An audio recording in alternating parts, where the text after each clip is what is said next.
जहां एक और शीतकालीन अधिवेशन की धूम के बीच महाविकास अघाड़ी नेताओं की बैठक नागपुर में संपन्न हुई।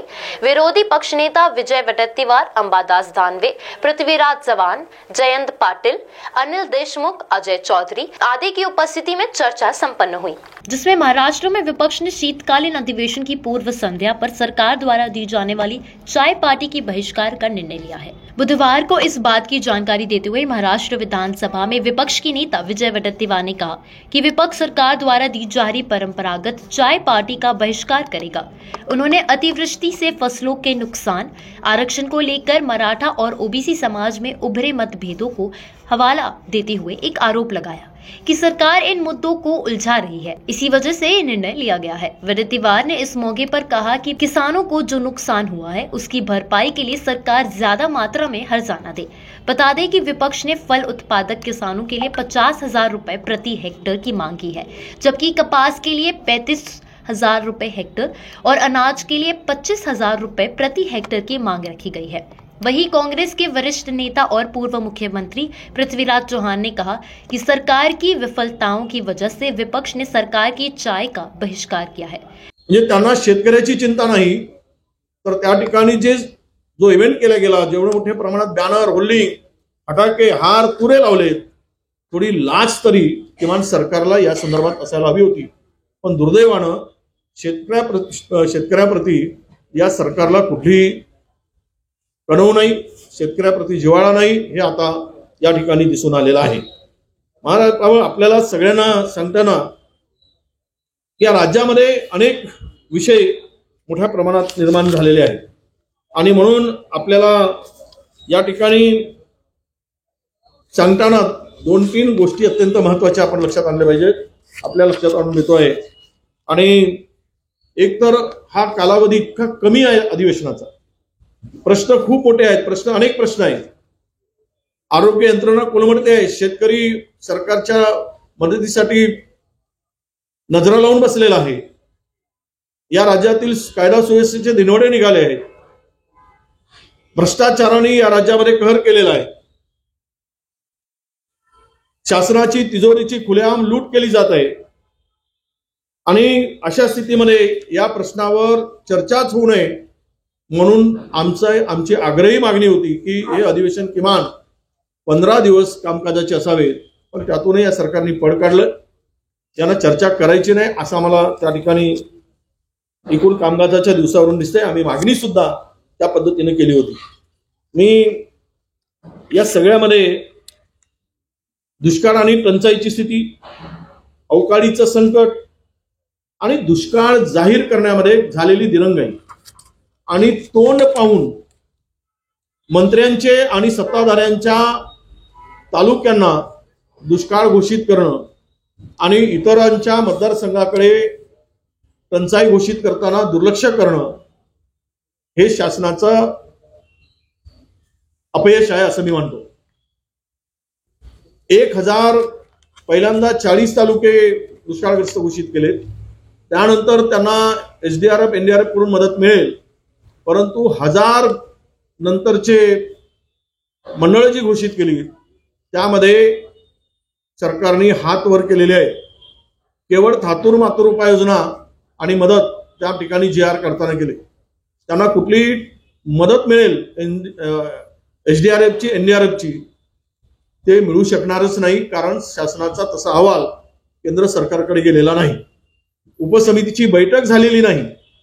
त्यामुळे या सरकारकडून आता शेतकऱ्यांना जे 1000 मंडळ आहेत त्यांना काही मदत मिळू शकणार नाही अशी अवस्था निर्माण झाली। मुख्यत्वे सांगायचं झालं तर आपल्या पुढे हे सर्व पीक जात असताना, सर्व पीक उद्ध्वस्त होत असताना काय उपाययोजना, तर केवळ महसुलात सूट, रोजगार हमीच्या कामामध्ये थोड्या निकषात सूट, 33% वीज बिलात सूट आणि पीक कर्जाचं पुनर्गठन, अशा थातूर मातूर गोष्टी सरकारने करून शेतकऱ्याच्या तोंडाला पाणी पुसण्याचं काम केलंय। शेतकरी उद्ध्वस्त होत असताना, दुष्काळ घोषित करत असताना त्यामध्ये शब्दाचा खेळखंडोबा करून दुष्काळ सदृश्य परिस्थिती म्हणून दाखवली, दुष्काळ म्हणून दाखवली नाही, दुष्काळ सदृश्य स्थिती दाखवली आणि ते मंडळ घोषित केले. त्यामुळे शेतकऱ्यांना यातून काहीही मिळणार नाही. आणि मुख्यमंत्री नेहमी सांगत असतात की आम्ही शेतकऱ्याला, हे सरकार शेतकऱ्यांचं सरकार आहे आणि त्यांच्या भाषणातून वारंवार आम्ही शेतकऱ्याला वाऱ्यावर सोडणार नाही, वाऱ्यावर सोडणार नाही, वाऱ्यावर सोडणार नाही. आणि सर्व शेतकऱ्याला मात्र यांनी वाऱ्यावर सरकारने सोडून दिला आहे. अशी परिस्थिती महाराष्ट्रात आहे. आणि या सगळ्या परिस्थितीमध्ये सरकारचा या दुष्काळाकडे पाहण्याचा दृष्टिकोन अत्यंत नकारात्मक आणि शेतकऱ्यांना उद्ध्वस्त करणारा आहे. सरकार कसं टिकेल यासाठीच या सर्वांची शक्ती आता या ठिकाणी काम करताना आपल्याला दिसते आहे. कर्नाटकापेक्षा भीषण असं दुष्काळ राज्यात असताना या सरकारने मात्र पूर्णतः हे सरसकट दुष्काळ घोषित करण्यामध्ये दिरंगाई केली आणि केलं नाही किंवा वेळ घालवला.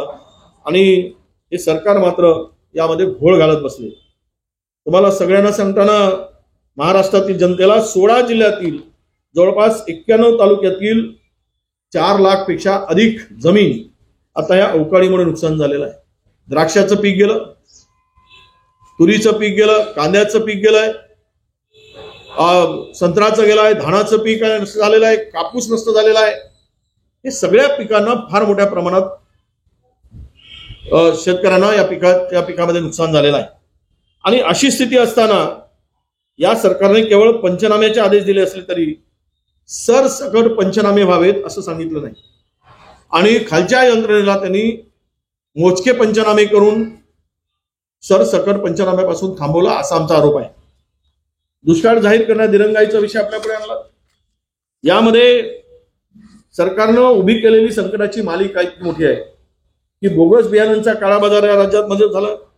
लक्ष्मी दर्शनासाठी छापा मारण्याचे नाटकही मध्यंतरी झाले. काही मंत्र्यांनी तो प्रयोग करून बघितला आणि त्यानंतर केंद्राच्या आयात निर्यात धोरणामुळे शेतकरी संकटात आला. केंद्राच्या शेतकरी विरोधी निर्यात धोरणामुळे कांदा निर्यात लांबली, संत्रा निर्यात लांबली, तांदूळ निर्यात थांबली. कारण तांदळावर सुद्धा 20% निर्यात लावला गेला. आणि या सगळ्यामुळे आज कापसापासून तर आपल्या संत्र्यापासून तांदळापर्यंत कांद्यापर्यंत हा सगळा शेतकरी आज संकटात सापडलेला आहे. उत्पादन खर्चाच्या 1.5 पट उत्पन्न शेतकऱ्यांना मिळेल अशी घोषणा केंद्र सरकारने दिली होती. आणि आज मात्र सोयाबीन आणि कापूस हमी भावापेक्षाही कमी दरात विकलं जात आहे. 65% जिनिंग महाराष्ट्रातील बंद आहे आणि त्या जिनिंगसाठी कापूस नाही. कारण एक तर त्या कापूस उत्पादक शेतकऱ्यांना उत्पन्न मिळालं. महाराष्ट्र टीवी 24 के लिए ब्यूरो रिपोर्ट नागपुर। हर त्योहार अब होगा खास क्योंकि अब है सावरकर ज्वेलर्स का साथ। इतनी महंगाई में सोने के भाव आसमां छू रहे हैं, लेकिन सावरकर ज्वेलर्स कम मेकिंग चार्ज में आपको देगा आपके मनपसंद डिजाइन का गोल्ड, वो भी 100% प्योर गोल्ड मार्क के साथ। सावरकर ज्वेलर्स में आपको देखने को मिलेंगे सब तरीके के डिजाइन, मंगलसूत्र से लेकर कान के झुमकों तक, चूड़ियों से लेकर अंगूठी तक। तो बिना किसी देरी के अभी जाइए सावरकर ज्वेलर्स और बुक करिए अपने मनपसंद का सोना। हमारा पता shop number 2 Mayur complex, Dattawadi, Amravati road, Nagpur.